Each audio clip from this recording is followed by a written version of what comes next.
Pour la deuxième partie de cette vidéo, nous allons regarder la nomenclature des composés moléculaires. Donc, les composés moléculaires, ce qui est intéressant, c'est qu'ils sont formés de non-métaux seulement. Donc, les composés ioniques, il y a des métaux qui donnent des électrons.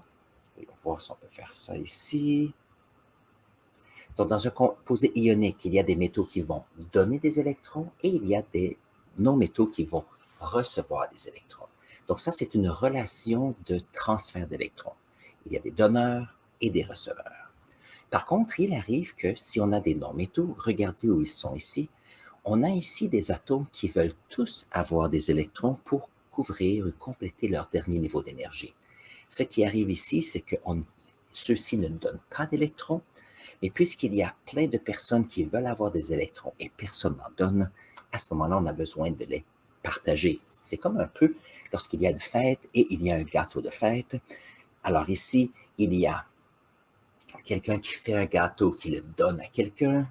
La personne qui est à sa fête va recevoir le gâteau. Et qu'est-ce qui arrive? C'est que tout le monde va partager le seul gâteau que tout le monde a.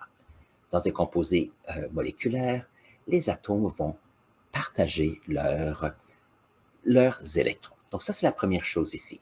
Tous les composés moléculaires se retrouvent avec les non-métaux ici. Très bien. Donc si on regarde, j'ai quelques exemples ici. Donc la question, c'est comment nommer ceux-ci. Donc pour nommer ces composés moléculaires, on a ici des non-métaux. Ça veut dire que comment est-ce qu'on les appelle? Donc on a un peu la même chose que tout à l'heure. Nous avons ici, alors dans les composés ioniques, nous avions les anions de métal. Puisqu'il n'y a pas de métal, ici on se retrouve avec un mot à indiquer. Nous avons le 2 qui va rester là, donc ça c'est intéressant. Nous avons un anion, et où se trouvait l'anion dans les composés ioniques? Retournons sur notre tableau périodique. Nous avons ici les métaux qui étaient à gauche, et ici nous avons les non-métaux à droite. Ça veut dire qu'on va quand même garder le même ordre. Ça veut dire qu'on va regarder quels sont les atomes qui sont le plus à gauche comparé à ceux qui sont plus à droite. Donc, dans les prochains, nous avons ici les oxydes, l'oxygène et l'azote. Donc, si on regarde ici les deux, nos premiers composés sont l'azote et l'oxygène. L'azote se retrouve beaucoup plus à gauche que l'oxygène. Ça veut dire que l'oxygène va prendre la place d'un peu de notre métal si on pense à la structure de notre... Alors, voyons voir. L'oxygène garde... Voyons voir. On recommence. L'oxygène prend la place de l'anion dans la nomenclature des composés moléculaires parce qu'il se retrouve plus à droite ici. Donc, voyons voir. Nous allons retourner ici. Alors, si nous avons, et si on regarde ici, nous avons l'oxygène qui est plus à droite que l'azote dans le tableau périodique. Ici, nous avons le brome qui est plus à droite que le phosphore sur le tableau périodique. Nous avons le sélénium qui est plus à gauche ici que le chlore qui se retrouve plus à droite. Donc, on regarde ici ce que nous avons. Ici, nous avons oxygène. Alors, ici, l'anion prend toujours les mêmes terminaisons que nous avions tout à l'heure. Donc, l'oxygène devient oxyde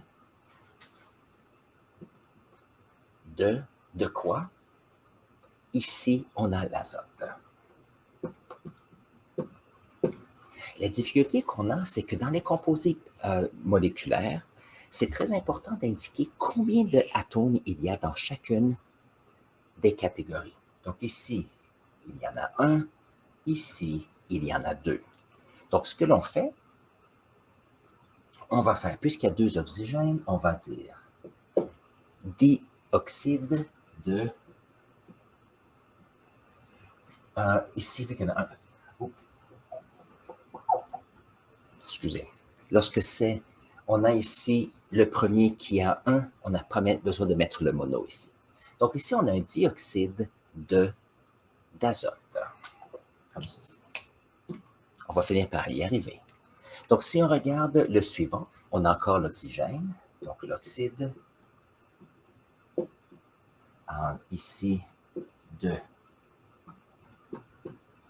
azote, mais comme j'ai mentionné, lorsqu'on a des composés moléculaires, il faut dire la quantité de chacun de ces parties. Donc ici, il y a combien d'oxygène? Il y en a 3. Donc le mot sera tri. Un trioxyde de quoi? Il y a 2 azotes, donc de diazote, comme cela. Les préfixes tri et di nous disent exactement combien de chacun des atomes il y a. Le di nous dit qu'il y en a 2. Ici, il y a un azote. Ici, il y en a 1 au début. Regardons pour celui-ci, on a encore les mêmes atomes. Donc, on a un oxyde on a azote. Puisqu'on a ici 4 oxygènes, on va dire tétroxyde de diazote. Donc, lorsqu'on a 4, c'est tétra, et puisqu'il y a un A et un O, ça devient tétroxyde de diazote. Ici, on a 3 bromes. Vu qu'il y en a 3, on va dire tri, comme tout à l'heure. Alors, un tribromure, on a ici l'élément qui est plus à droite. Donc, on va utiliser nos terminaisons qui sont les mêmes. Donc, tout à l'heure, on avait ici fluorure, chlorure, bromure. On le garde de la même façon qu'on a utilisé oxyde tout à l'heure. Un tribromure de quoi? De phosphore. De phosphore, comme ceci. Nous avons ici SeCl6. On en a 6, ça devient un hexachlorure. On a notre chlore, notre terminaison, hexa, voilà. Et on a ici le fait qu'il y a 6 chlores. Un hexachlorure de quoi? De sélénium. Puisqu'il y en a seulement un, on va dire de sélénium. Le préfixe nous dit combien qu'il y a de chacun de ceux-ci. Nous avons ici SeCl4. Vu qu'on en a 4, on a tétra. Tétra quoi? On a le chlore qui devient chlorure de sélénium. On va faire 2 autres exemples que vous avez sûrement déjà vus. Si on a le CO2 comme ceci, le CO2 ici, qu'est-ce que c'est? On a 2 oxygènes, donc on a le dioxyde. Dioxyde de quoi? De carbone. De carbone. Un autre que l'on voit de temps en temps, c'est le CO comme ceci. Alors ici, il y a l'oxygène. Alors on a oxyde. Mais puisque pour le deuxième, il y en a seulement un, ici on va utiliser le préfixe pour 1 qui est mono, ou ici, puisqu'il y a 2 O, ça devient monoxyde de carbone. Avec ceci, ça devrait vous expliquer comment est-ce qu'on parle de dioxyde de carbone depuis dans les nouvelles et un peu partout, comment est-ce que ceci devient en dioxyde, parce qu'il y a 2 oxygènes, de carbone pour celui-là. Donc, on a utilisé, ou vous utilisez, la nomenclature des composés moléculaires depuis longtemps. Maintenant, vous comprenez beaucoup plus. Alors, si vous avez aimé cette vidéo jusqu'à maintenant, n'hésitez pas de vous abonner à notre chaîne. Bien sûr, j'ai des vidéos de science à chaque semaine. Et bien sûr, je vais mettre ici le lien à une vidéo qui explique un petit peu plus qu'est-ce que c'est des composés moléculaires. Donc, on se voit dans la prochaine vidéo ici.